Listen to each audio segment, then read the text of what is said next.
So I'm going to teach you guys today how to make a bucket for carrying water out of a pair of pants, okay?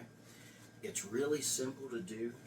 You just tie a knot in the end of each leg like that, and then you'll take a trash bag and you'll shove it down into each leg, one corner to each side, and you'll have something that looks similar to that.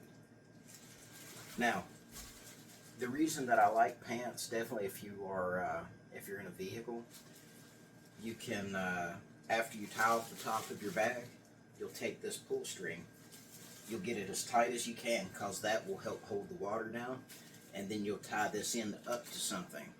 So that way as it moves, it can't slosh out. Now you can do the same thing with a shirt.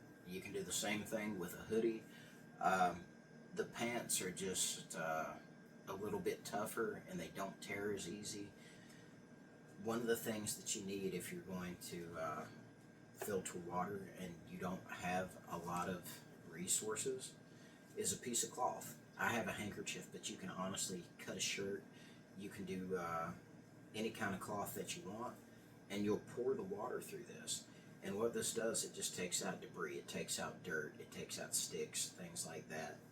And very simple to do. If you have a pot or something like that, you'll simply lay this over the pot. You can tie it to the sides with a piece of string, or you can have a friend to hold it and you can pour it through, and you can do this one at a time and put it into your larger container as you get ready to boil the water. After you boil the water, you pour it out into the larger container. And if you don't have any other way, you can actually take charcoal and put down in your handkerchief and let it go through the handkerchief, and it can take out a lot of the bacteria. But I always prefer to boil my water if I can. So another big thing that I want you to consider is that not everybody has the ability to get a backpack or anything like that. And that's where, items like this really come into play. Say that I don't even need this to carry water, which I have a grill water filtration system.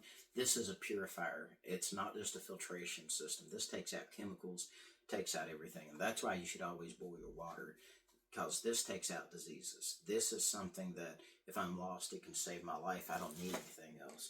But something like this, it just takes debris out. It takes dirt out. This cannot save your life. I'm just going to be honest with you.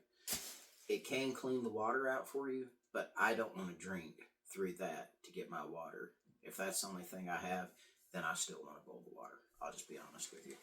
Can it do a lot for you? Sure, but it's not taking out disease.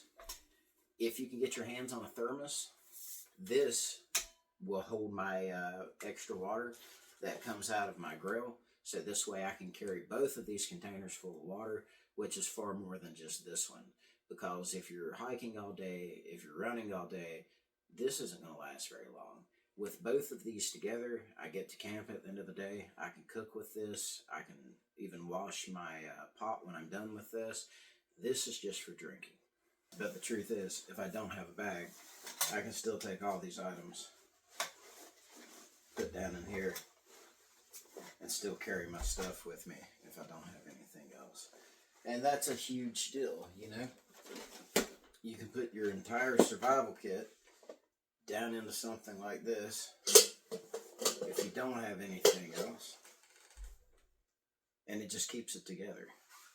So one of the things that I really try to focus on though is not only can most of my gear fit into my pockets other than my water purification, but I can put everything down into these little tackle boxes like this, and it makes it so much easier. I could take something like this, be in the woods for a week if I had to, and still have enough to purify water, do everything that I need to.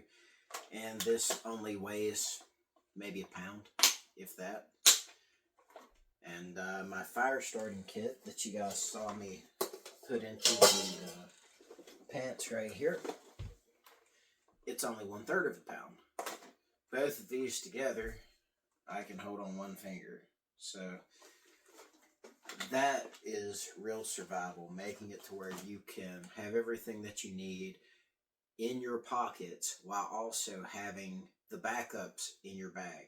If something happened, my bag gets separated from me for whatever reason. Now I've shown you how to make a bag, how to put your stuff, pack it correctly so that you can have it in your pockets and in something that you're carrying at the same time. So say that my container gets broken for whatever reason here. I can take every item out of this and I can put them in my pockets. My multi-tool, my fire starting kits. I have complete fishing kits. This is a complete fishing kit. Fits right in my pocket. I don't have to worry about it. And that is what makes a great survival kit versus a amateur survival kit. This is based off SEER instructors that bring back prisoners of war for America. So my gear, counting my bag and everything that's in it for survival, including my tarp set up for a tent, including all of my fire starting gear.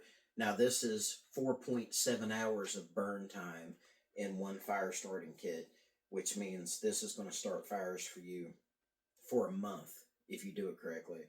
Uh, this is a field kit not only for starting fires, but multi-tools, 1,000-pound test rope, a salt-resistant knife. It's everything that you really need in the woods to set up camp, to make feather sticks, to make more tinder, to hunt with. I have snare wire. I have everything in here. Literally probably 1,000 feet of 50 to 80-pound test fishing line for building shelters. I have everything that I need to really build and survive. You just have to learn to make things that will fit in your pockets, you know?